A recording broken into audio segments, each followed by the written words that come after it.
Imagine walking across a bridge at midnight, fog rolling off the East River, and seeing an island that looks more like a machine than a piece of land, 400 acres of concrete and steel, sitting in plain sight of LaGuardia Airport, processing teenagers faster than the system could protect them. This is Rikers Island, a place most New Yorkers will never see, where for 80 years, children as young as 16 were disappeared into a system that spent over $500,000 per year, per inmate, yet couldn't buy basic safety. By the mid-2010s, federal investigators discovered that teenagers at Rikers were being injured at 7 times the rate of adult facilities. 7 times. The same city that could engineer skyscrapers and subway systems had created a billion-dollar machine that turned adolescence into trauma, isolation into education, and containment into cruelty. Built on literal garbage, compressed refuse, and ash, Rikers Island became a warning about what happens when efficiency replaces empathy, when we warehouse young lives instead of nurturing them. The concrete walls were thick enough to muffle screams, the isolation complete enough to break spirits, and the bureaucracy sophisticated enough to hide it all behind paperwork and policy. Today, we're opening the classified files on America's most notorious adolescent detention facility. We're going inside the machine that processed 50,000 teenagers, examining the blueprints that prioritized bodies over lives, and uncovering how a city's solution became its greatest shame. If you're ready to understand how infrastructure shapes human suffering, how isolation becomes institutional torture, and why Rikers Island finally had to close, then stay with us. This is the story that every American city needs to hear. The bridge stretches across the East River like a thin accusation, connecting Queens to a place most New Yorkers will never see. At night, when the fog rolls off the water, Rikers Island doesn't look like land at all. It looks like a machine that happened to break the surface. All concrete angles and industrial lighting, humming with a purpose that feels both urgent and eternal. 400 acres of engineered isolation sitting in plain sight of LaGuardia Airport. Jets thunder overhead every few minutes, carrying passengers who peer down at what they assume is just another piece of urban infrastructure. They have no idea they're looking at America's most notorious adolescent detention facility, a place where, for decades, teenagers were disappeared into a system that moved faster than conscience. The island sits low in the water, barely 10 feet above sea level at its highest point. From the air, it resembles a factory complex more than a jail, rectangular buildings arranged in perfect geometric patterns, connected by straight corridors that slice across the landscape like surgical scars. There's something unsettling about its orderliness, the way every structure seems to have been placed with mathematical precision. This is the story of what happens when a city decides to warehouse its most vulnerable population on an island that exists in a perpetual state of emergency. It's the story of how good intentions can calcify into institutional cruelty and how the space we design to contain our problems becomes the problem itself. But first, we have to understand why anyone thought this was a good idea. In 1932, New York City faced a crisis that sounds familiar today: jail overcrowding. The old borough facilities, decrepit buildings scattered across Manhattan, Brooklyn, and the Bronx, were bursting with inmates. Politicians needed a solution that looked modern, efficient, and most importantly, permanent. The city already owned Rikers Island, having acquired it through a series of land grabs and purchases dating back to the 1800s. For most of its history, the island had served as a dumping ground, literally. Mountains of refuse from the 5 boroughs accumulated in towering heaps that could be seen from miles away. The smell carried on the wind, a constant reminder of what the city wanted to forget. But Thomas Rikers, the Dutch settler who first claimed this marshy outcrop in 1638, probably never imagined his name would become synonymous with human warehousing. The island he left behind was barely habitable, prone to flooding, covered in salt marsh, home to nothing but seabirds and the occasional shipwreck. By the early 20th century, city planners saw opportunity in this isolation. Why scatter inmates across expensive borough real estate when you could centralize everything on an island that nobody wanted for anything else? The logic was seductive in its simplicity. One bridge, one entry point, one exit. Complete control. The first step was literally building ground to stand on. Engineers began the slow process of transforming a garbage heap into something resembling stable land. They drove thousands of concrete piles deep into the compressed refuse and unstable soil, creating a foundation that could support the weight of human misery. The irony wasn't lost on everyone. City Council records from 1933 include a prescient warning from Councilman Bernard Deutsch. "We are building our justice system on garbage. What does that say about the justice we intend to deliver?" His concerns were noted and filed away. The soil samples tell their own story. Core samples taken during construction revealed layers of ash, bone fragments, textile scraps, and metal debris compressed into sedimentary bands, an archaeological record of urban consumption stretching back decades. Workers complained about the smell that rose from every excavation, a sweet, sick odor that seemed to emanate from the island itself. But the engineers pressed on. They had deadlines to meet and budgets to justify. The Department of Correction promised the city a modern facility that would process inmates more efficiently than the old system ever could. Speed became the selling point. Faster intake, faster classification, faster resolution of cases. Nobody asked what faster might mean for an 18-year-old kid who'd never been arrested before. The construction moved in phases, each building designed to solve a specific problem. The receiving facility, where new arrivals would be processed. The classification center, where inmates would be sorted by security level and housing needs. The dormitory units, where they would wait for trial or sentencing. And finally, the specialized facilities, medical, mental health, juvenile. It was this last category that would prove most troublesome. The original plans treated adolescent detention as an afterthought, a small modification to an essentially adult system. A few locked doors, some policy adjustments, maybe additional programming. How hard could it be? The architectural drawings from 1935 reveal the thinking. The Adolescent Reception and Detention Center was positioned at the far end of the complex, connected to the main facilities by a series of corridors and checkpoints. On paper, it looked properly separated. In reality, those corridors became highways for everything the planners hoped to contain. The teenagers were an edge case that the system absorbed without really adapting. They would follow the same intake process, eat in the same kitchens, be transported in the same vehicles, guarded by the same officers who handled adult inmates. The only difference would be where they slept and which programs they attended. It was a compromise that satisfied bureaucrats and budget analysts.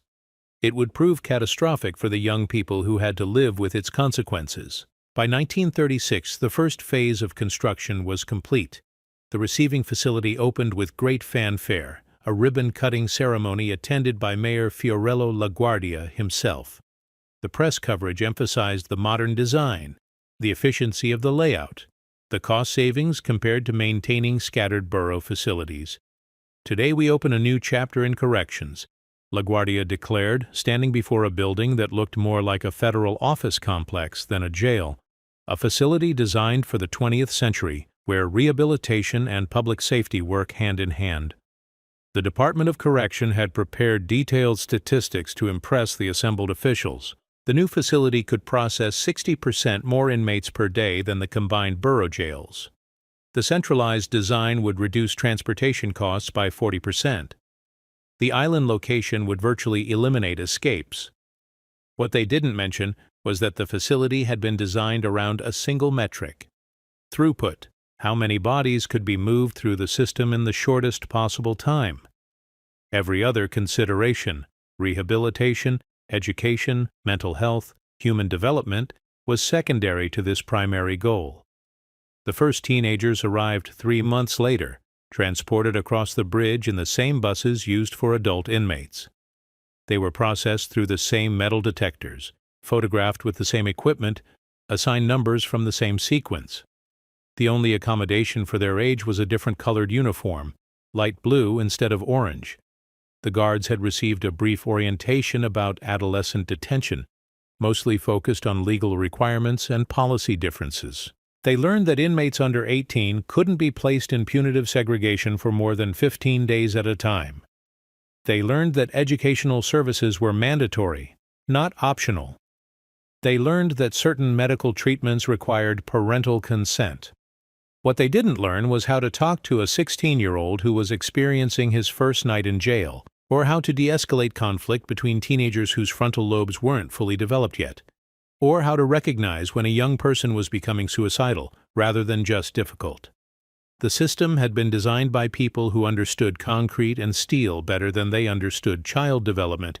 It would run according to the logic of its architecture, not the needs of its inhabitants. The early reports were optimistic, capacity was being utilized efficiently, processing times were meeting targets. There were fewer escapes than anyone had projected. In fact, there were no escapes at all, thanks to the island location. But buried in those same reports were warning signs that nobody wanted to see. Sick call visits were higher than projected, especially for stress-related complaints. The educational programs were chronically understaffed. There were more fights per capita among the adolescent population than in the adult units. Most troubling, there seemed to be a communication problem. Guards reported that teenage inmates were harder to manage than expected, more volatile, more unpredictable, more likely to react explosively to routine commands. What they were observing, without understanding it, was how young people respond to environments designed to break adult resistance. Adolescents don't have the emotional regulation skills to absorb institutional pressure the way adults do. When you compress a teenager's world into a 6x8 cell and regulate every moment of his day, he doesn't become compliant, he becomes desperate. The island itself seemed to amplify this desperation. Cut off from family, from familiar neighborhoods, from any reminder of life outside, teenagers found themselves in a sensory void that was as psychologically punishing as any formal punishment. The bridge that connected Rikers to Queens might as well have been a bridge to another planet. Once you crossed it, you entered a world where time moved differently, where normal social rules didn't apply, where survival required learning a new language of violence and submission. But in 1937, the Department of Correction was still focused on statistics that could be measured and reported.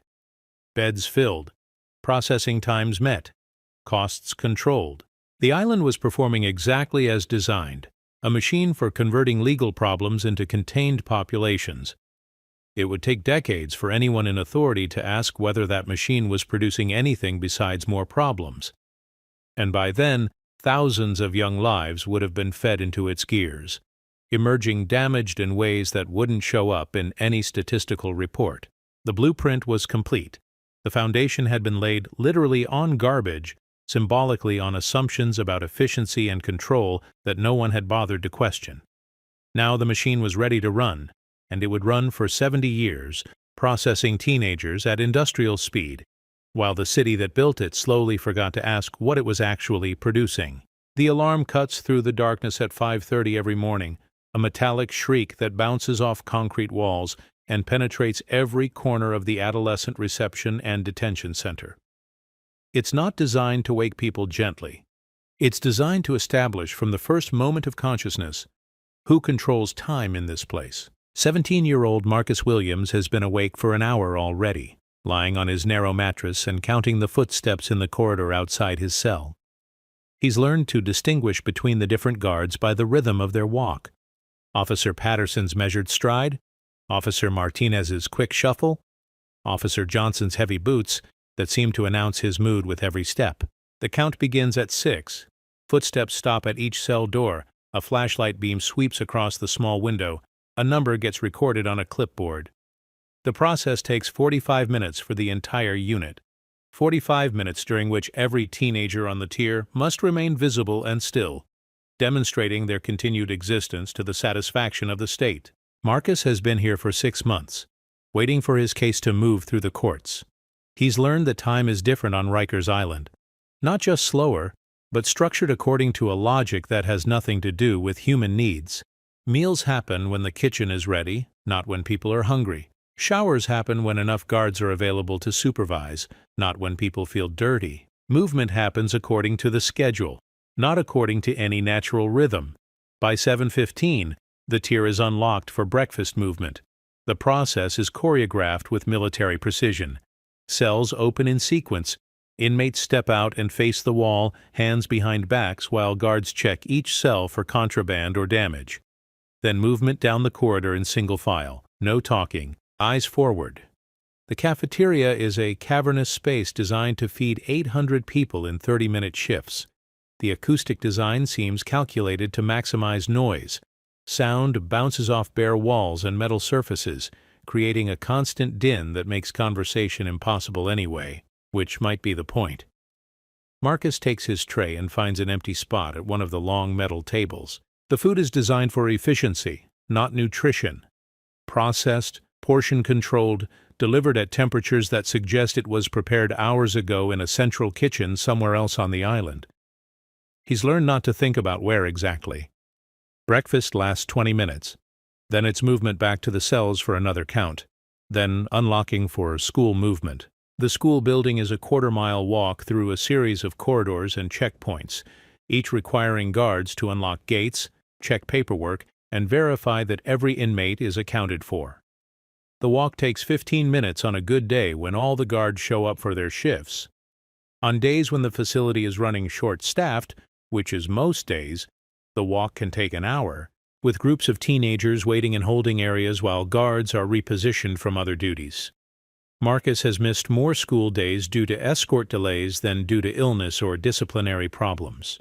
He's supposed to be preparing for his GED, but the educational program operates according to correctional priorities, not academic ones. Classes get canceled whenever there's a security incident elsewhere in the facility. Teachers get reassigned to guard duty when the institution is running short-staffed. The classroom itself is a windowless room with fluorescent lighting that flickers randomly throughout the day. The textbooks are decades old, the computers don't work, and the teacher, a middle-aged woman named Mrs. Rodriguez who commutes from the Bronx every day, does her best to maintain some semblance of educational programming in an environment designed to prevent learning. Mathematics is about patterns, she tells the 12 teenagers who made it to class today.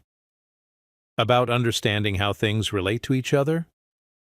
But the only pattern Marcus can see is institutional dysfunction, the pattern of guards calling in sick because the job burns people out faster than they can be replaced. The pattern of programs getting defunded because the city council focuses on law enforcement, not education. The pattern of young people warehoused in a system that moves too fast to notice their individual needs. At 11:30, school is interrupted for what the guards call controlled movement. Someone has been stabbed in another unit and the entire facility goes into lockdown while the incident is investigated. The teenagers are marched back to their cells and told to wait. Marcus returns to his 6x8 space and stares at walls he's memorized down to every scratch and stain. The cell contains a metal bed frame bolted to the floor, a combination toilet sink unit made of stainless steel, and a narrow shelf for personal property. The walls are painted institutional beige, a color specifically chosen to be psychologically neutral, which somehow makes it more oppressive than any other color would be. The window is 4 inches wide and looks out on another building 30 feet away. No sky visible, no trees, no hint of the natural world. Just more concrete, more barred windows, more institutional architecture designed to remind its inhabitants that they exist at the pleasure of the state. Lunch happens at 1 o'clock, assuming the lockdown is lifted by then. Today it isn't. Marcus and 47 other teenagers spend the afternoon locked in their cells while guards process paperwork related to the stabbing. Nobody tells them what happened, how serious it was, or when normal operations might resume. This is how institutional time works, not as a steady flow, but as a series of interruptions and delays that teach inmates they have no control over the basic rhythms of their existence. You eat when you're allowed to eat. You sleep when you're allowed to sleep. You think when there's nothing else to do. The lockdown continues through dinner. Meal trays are slid through slots in the cell doors. Cold sandwiches and fruit that's been sitting in a cart for hours. No conversation, no human interaction, just the sound of metal on metal as 48 doors receive their identical portions. By evening, Marcus has been alone in his cell for 8 hours. Not as punishment for anything he's done, but because the institution's primary response to any problem is containment. Lock everyone down, sort out the details later, resume normal operations when it's convenient for the staff. He can hear voices from other cells, teenagers calling out to each other, sharing rumors about what happened, trying to maintain some connection across the enforced isolation. The acoustics are strange in the cell block. Sound travels in unexpected directions, making it impossible to tell which voices belong to which people. Some of the voices belong to kids he's never seen, inmates housed in other units who he knows only as disembodied presences in the institutional echo chamber. They become real to each other only through these fragments of conversation that drift through the ventilation system and between the cracks in the construction. Around 9 o'clock, the lights dim but don't go out entirely. The facility maintains what it calls night lighting, a perpetual dusk that's bright enough for guards to see into cells but not bright enough for comfortable reading. Another reminder that privacy and comfort are privileges that have been suspended.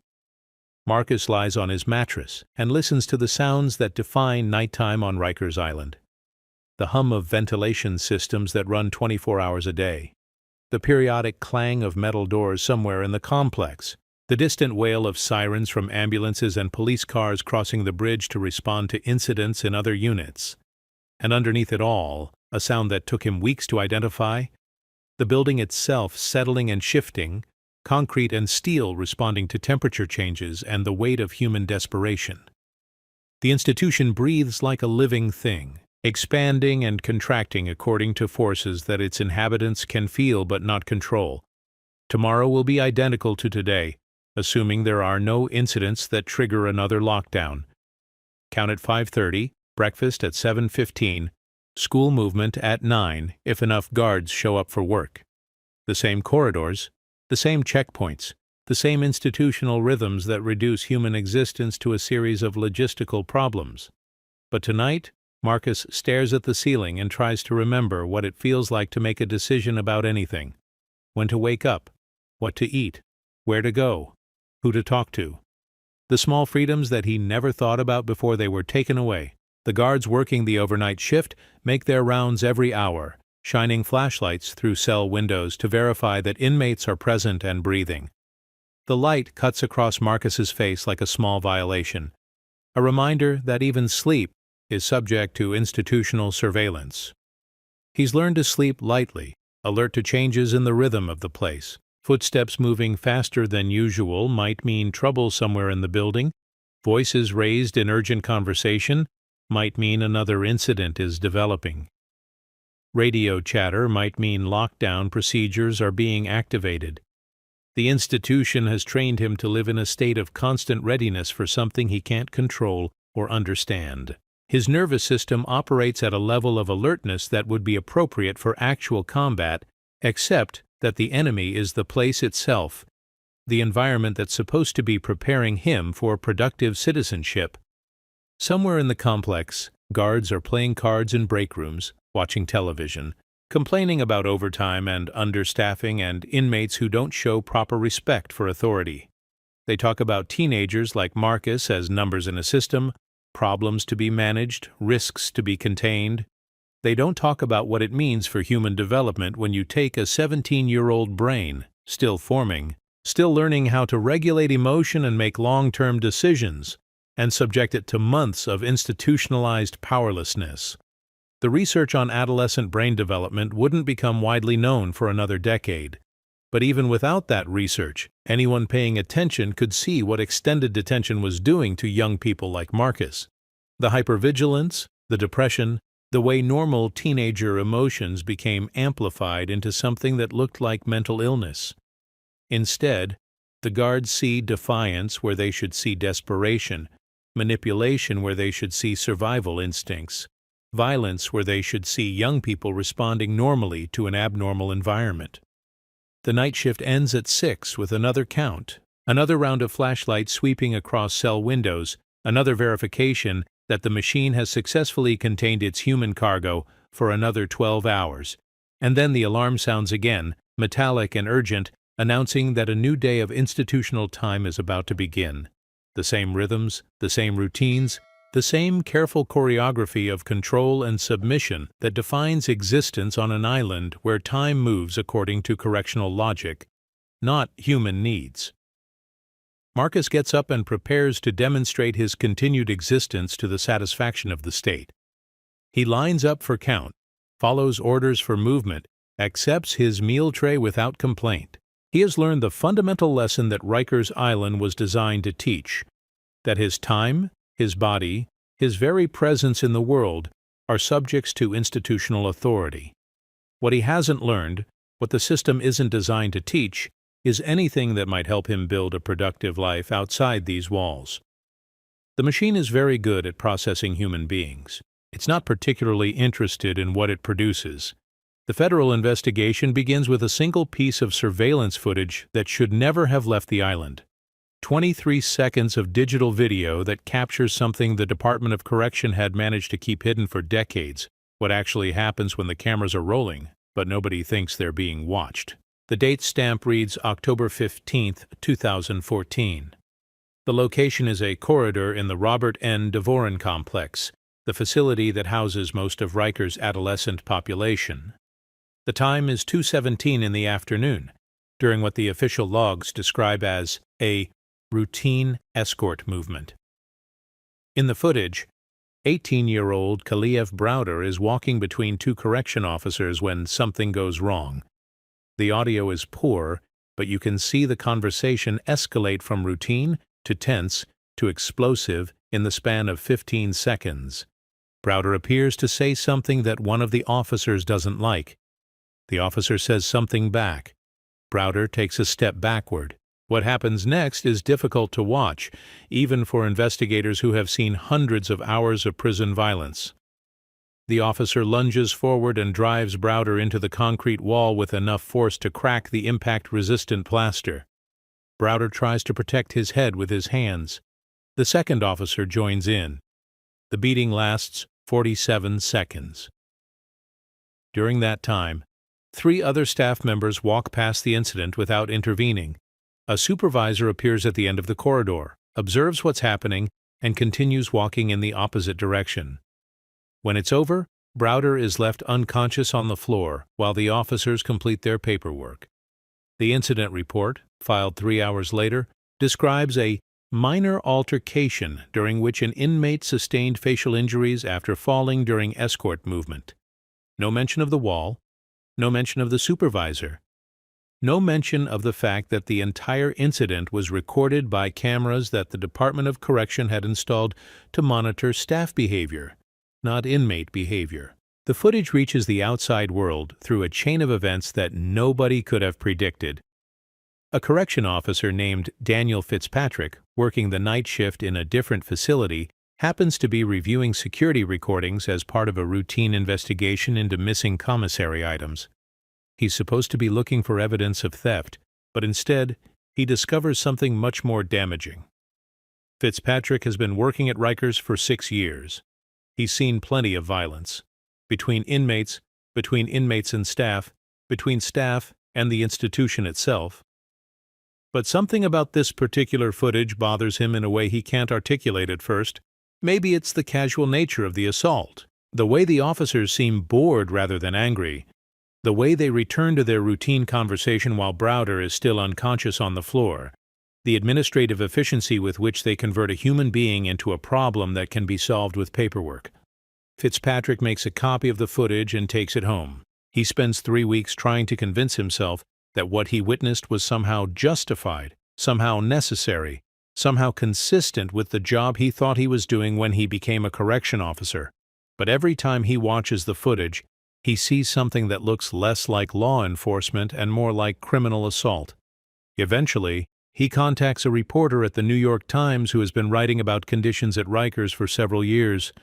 The footage airs on a Tuesday evening in November during the local news broadcast that most New Yorkers watch while preparing dinner. 23 seconds of institutional violence served up between stories about traffic and weather. The public reaction is immediate and visceral. Not because the violence is particularly shocking. New Yorkers had heard rumors about Rikers for years, but because the footage makes the violence undeniable. This isn't hearsay or advocacy or political posturing. This is what happens when a teenager mouths off to the wrong correction officer on the wrong day in a place where accountability has been suspended. Within 72 hours, the footage has been viewed more than 2 million times online. Every local news station leads with the story. Editorial boards that had never shown much interest in criminal justice reform suddenly discover passionate opinions about adolescent detention. But the real impact comes from an unexpected source. Other correction officers who recognize what they're seeing in the footage. Not the violence itself, which many of them had witnessed or participated in, but the casual way it was administered and covered up. Officer Patricia Williams, a 12-year veteran who works in the female adolescent unit, contacts the same reporter who broke the Browder story. She doesn't have footage, but she has something potentially more damaging. Detailed logs that she's been keeping for 3 years, documenting incidents that never made it into official reports. Williams has been writing down everything she sees, not because she planned to expose the department, but because she was trying to understand how a job that was supposed to involve rehabilitation and public safety had turned into something that felt more like organized cruelty. Her logs reveal patterns that are invisible when you look at individual incidents, but become unmistakable when you examine them systematically. The same officers involved in multiple excessive force complaints. The same supervisors who consistently fail to investigate serious incidents. The same administrative responses that prioritize institutional protection over accountability. Most damaging, her logs document the use of punitive segregation, solitary confinement, as a routine management tool for adolescent inmates. Teenagers placed in isolation for infractions as minor as talking back to guards or refusing to clean their cells. Some spending weeks in windowless cells with minimal human contact, emerging visibly deteriorated. Williams' documentation spans 3 years and covers more than 200 incidents involving adolescent inmates. When federal investigators review the material, they realize they're not looking at a few bad actors or isolated problems. They're looking at systematic institutional dysfunction that has been operating in plain sight for decades. The Department of Justice announces a formal investigation in December 2014. The scope is broader than anyone anticipated. Not just use of force, but staff misconduct, medical care, mental health services, educational programming, and the use of solitary confinement for adolescent inmates. Federal investigators arrive on Rikers Island with legal authority that local officials can't obstruct. They have access to personnel files, disciplinary records, medical charts, surveillance footage, and incident reports going back 10 years. More importantly, they have the power to interview inmates without correction department supervision. What they discover exceeds their worst expectations. Between 2011 and 2014, there were more than 5,000 incidents of adolescent inmates being injured seriously enough to require medical attention. The rate of serious injuries among teenagers at Rikers was 7 times higher than in adult facilities, and 15 times higher than in juvenile facilities in other states. The use of solitary confinement for adolescents was routine, despite policies that supposedly limited the practice. In 2013 alone, more than 1,400 teenagers spent at least some time in punitive segregation. Some were isolated for months at a time, in conditions that would be considered torture if applied to prisoners of war. The educational programs existed mostly on paper. Despite legal requirements that detained adolescents receive 6 hours of instruction per day, the average teenager at Rikers received less than 17 minutes of actual classroom time. Most days, educational programming was canceled due to security incidents, staff shortages, or administrative convenience. Mental health services were virtually non-existent. The facility had 2 part-time psychiatrists responsible for 800 adolescent inmates, many of whom were experiencing serious psychological distress as a result of their detention conditions. The suicide attempt rate among adolescent inmates was 40% higher than among adults. Yet mental health programming received less funding per capita than recreational services. But perhaps most damaging was what investigators discovered about the institutional culture that made such conditions possible. Correction officers routinely falsified reports to cover up misconduct. Supervisors consistently failed to investigate credible complaints. Medical staff were pressured to minimize injuries that might trigger external investigations. The institution had developed what federal investigators described as a code of silence that prioritized staff protection over inmate safety. Officers who reported misconduct by colleagues faced retaliation that was more severe than the punishment for the original misconduct. The federal report, released in August 2015, runs to 378 pages and documents what investigators called a pervasive culture of violence that has been allowed to fester unchecked for decades. The language is clinical, bureaucratic, designed to convey findings without inflammatory rhetoric. But underneath the careful prose is a devastating indictment of every level of city government that allowed Rikers Island to operate as a taxpayer-funded abuse factory. The use of unnecessary and excessive force by dock staff is endemic, the report concludes. The department's investigation and disciplinary processes are so severely dysfunctional that they serve mainly to insulate staff from accountability rather than to deter future misconduct.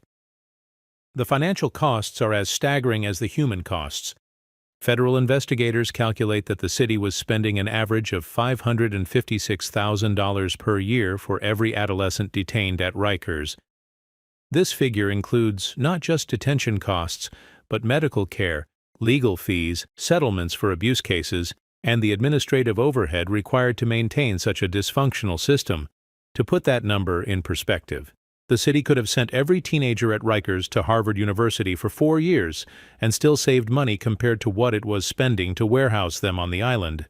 Yet despite this astronomical cost, the system was producing outcomes that were worse than almost any alternative. Recidivism rates for adolescents who spent time at Rikers were higher than for comparable youth who were sentenced to community-based programs.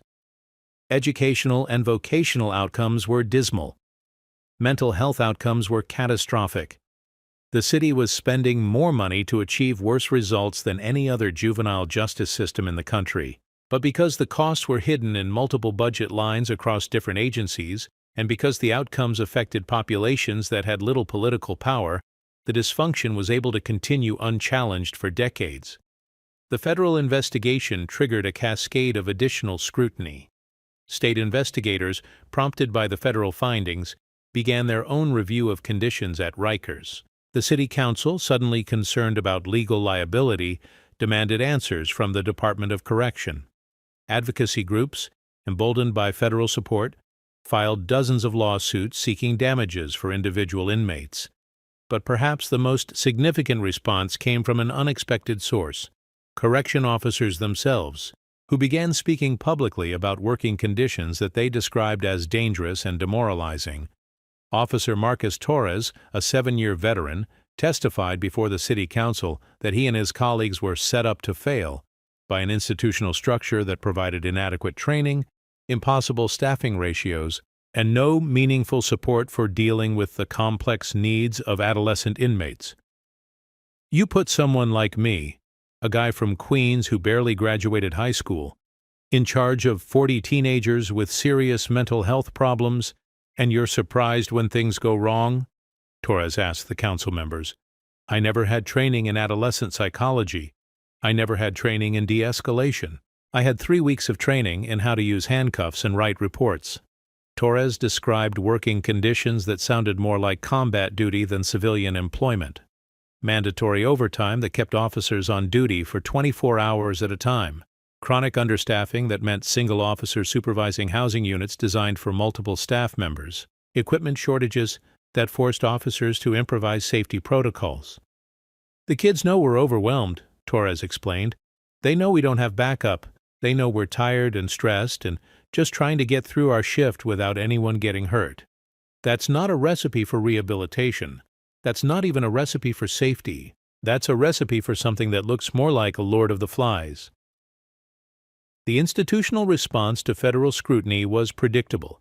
Deny, minimize, promise reform, blame external factors beyond the department's control.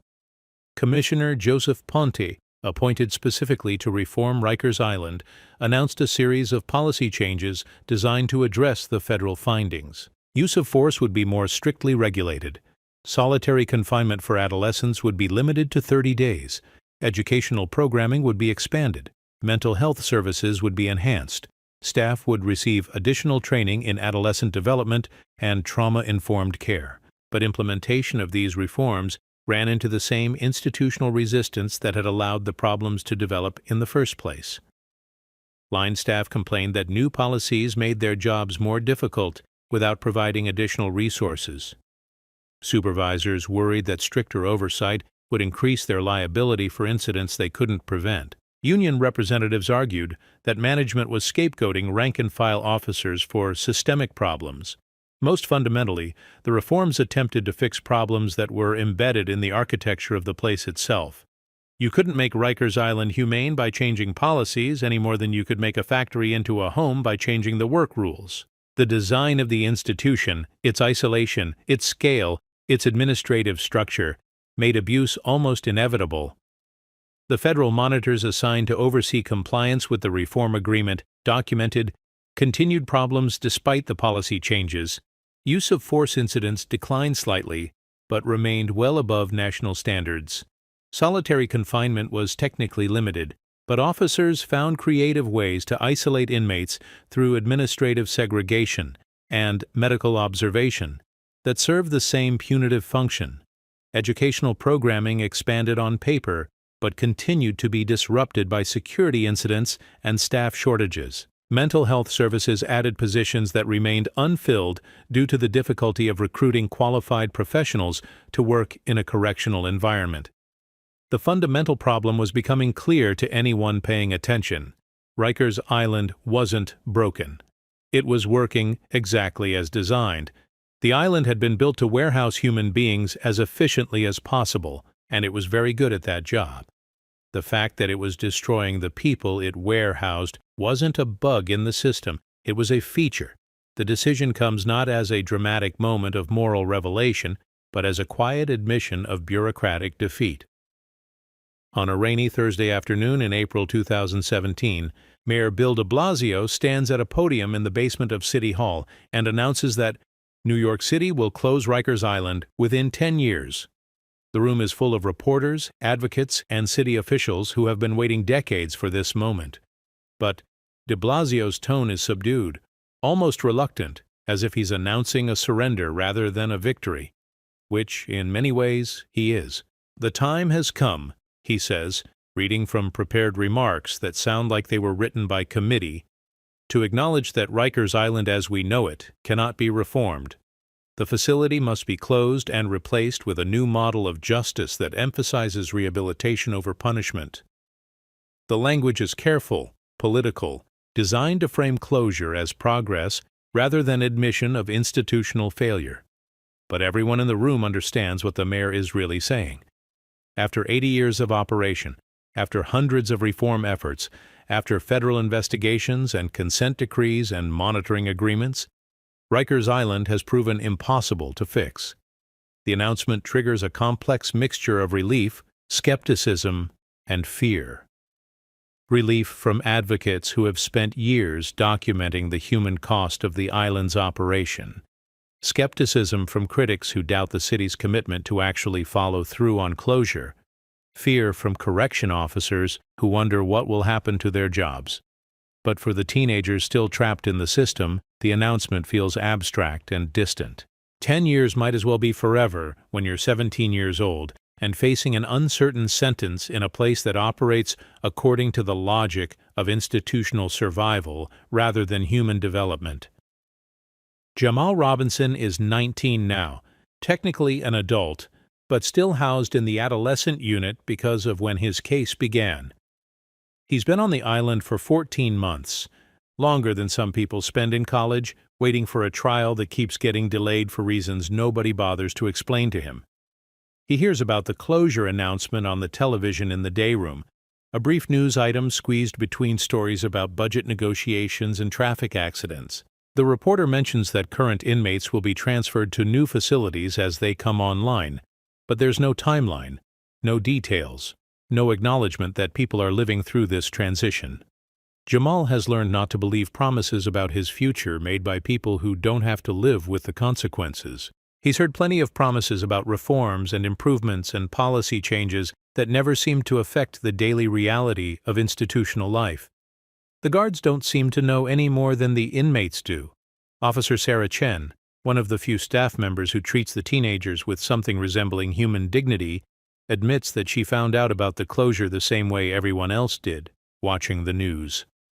"Nobody tells us anything," she explains to Jamal during one of their conversations. "They make these announcements for the cameras, but down here on the floor nothing changes. Same cells, same rules, same problems." Chen has been working at Rikers for 4 years, long enough to see multiple commissioners come and go, each promising transformation that never materializes at the operational level. She's developed a protective cynicism about institutional reform that helps her survive psychologically but doesn't help the young people under her supervision. The closure announcement sets off a bureaucratic process that will take nearly a decade to complete. City planners begin designing smaller, borough-based facilities that are supposed to be more humane than the island complex. Architects draw up plans for buildings that look more like college dormitories than traditional jails. The new facilities will house fewer people, provide more programming space, incorporate natural lighting and outdoor recreation areas. They will be located closer to family and community resources, making visits easier and reintegration more likely. In theory, they represent everything that Rikers Island was not.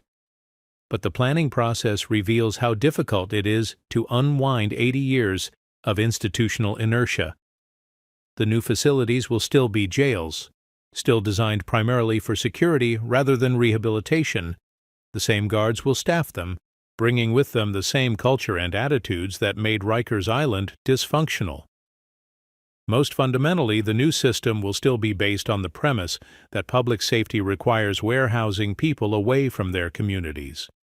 The buildings will be smaller and prettier, but the logic will remain the same: isolation as solution, containment as control.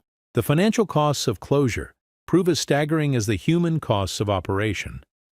City budget analysts estimate that building the new facilities will require $8 billion in capital expenditures, not including the cost of operating multiple sites instead of one centralized location. But these costs pale compared to what the city has been spending to maintain Rikers Island. Hidden across multiple agency budgets, the total annual cost of the island's operation exceeds $1 billion per year, enough to fund the entire municipal hospital system or provide universal pre-K education to every child in the city. The money has been flowing to Rikers for so long, through so many budget cycles, that elected officials had stopped thinking of it as a choice. It was just part of the cost of urban governance, like street cleaning or garbage collection. Nobody asked whether spending $1 billion per year to warehouse 12,000 people was the most effective use of municipal resources. Independent analysis suggests that the same money could fund comprehensive mental health services, drug treatment programs, educational initiatives, and housing assistance for every person currently detained at Rikers, while still leaving hundreds of millions for other priorities. But institutional momentum is a powerful force. Once you build a billion-dollar infrastructure around incarceration, every other solution starts to look expensive and complicated. It becomes easier to spend more money maintaining the system you have than to imagine alternatives that might work better. The closure process also reveals the economic interests that have grown up around Rikers Island over 8 decades. Food service contracts worth hundreds of millions of dollars, medical services, transportation, telecommunications, commissary operations, construction and maintenance, an entire ecosystem of businesses that depend on the continued operation of the jail complex. These contractors lobby aggressively for the preservation of their revenue streams, arguing that closure will eliminate thousands of jobs and damage the regional economy. They fund studies that question the feasibility of alternatives and organize political pressure campaigns to slow the timeline for closure. The Correction Officers Union proves particularly effective at framing closure as an attack on public safety rather than a public health necessity. Union representatives warn that smaller, distributed facilities will be harder to secure and staff. They argue that closing Rikers will force the release of dangerous criminals who should remain incarcerated. But their most compelling argument is economic. What happens to the correction officers whose jobs depend on the island's operation? Many of them live in the surrounding communities, have families to support, mortgages to pay. Closure threatens their economic survival in ways that have nothing to do with criminal justice policy. The union negotiates a guarantee that no officer will lose their job due to closure, but the promise feels hollow given the uncertainty surrounding the timeline and design of the replacement facilities. Officers find themselves in the strange position of working to maintain a system that everyone agrees is broken because their livelihood depends on its continuation. Meanwhile, the daily reality for teenagers on the island continues largely unchanged. The announcement of closure creates a strange psychological atmosphere, part hope, part despair, part surreal continuation of routine brutality in a place that officially no longer has a future. New inmates arrive every day, processed through the same intake procedures, assigned to the same cells, subjected to the same rules and restrictions that have governed life on the island for decades. The machine continues running even as plans are made for its demolition. Dr. Elizabeth Martinez, a psychologist who has been providing counseling services to adolescent inmates for 6 years, notices changes in how young people talk about their futures. The closure announcement has introduced a new kind of uncertainty into lives that were already destabilized by detention. They ask me if they'll be moved to the new jails, she explains. They want to know if the new places will be different, better, safer. But I don't have answers for them. Nobody does. We're all just guessing about what comes next. Some teenagers interpret closure as vindication, proof that the conditions they've been enduring were as bad as they claimed. Others see it as abandonment, evidence that society has given up on the idea that they can be helped rather than just contained. The most sophisticated among them understand that closure is as much about politics and liability as it is about their welfare. The city isn't closing Rikers because it suddenly developed concern for adolescent development.